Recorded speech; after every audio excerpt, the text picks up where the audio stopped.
Bali ito mga boss, nag-start na tayo ng pagpo-flooring dito sa dadaanan ng sasakyan po nila.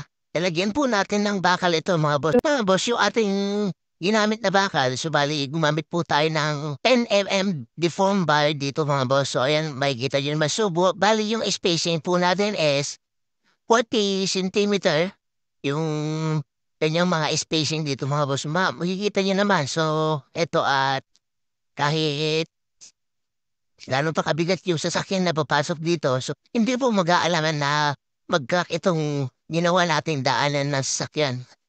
So, bale ito mga boss, itong pinaka-angle dito. So, ito yung magiging daanan po ng ating sliding gate mga boss. Lalagyan pa natin ng slab to mga boss. So, bali bubuhusan pa natin to. Meron na din tayong naabang na flexible hose para sa kanyang lighting dito sa kanyang pinaka-service gate. So, bali nag-layout lang po tayo dyan ng pampalitada. And at the same time, tapos na rin tong slab na ating service gate. So, mapapansin nyo yung tasi mga boss. Yun yung kinuha natin para sa guide po natin sa pagpapalitada or pag-layout. Ito na nga at ongoing po yung pagpapalitada natin mga boss. Ayan si Boy Palitada. At yan na nga may papahit-pahit pang nalalaman. At itong isa naman dito, kada puskus itong palitada. O diba? So ayan, magic diba mga boss? Tapos na itong isang side. At dito naman, si Boy Halo. Halo pa more. O diba?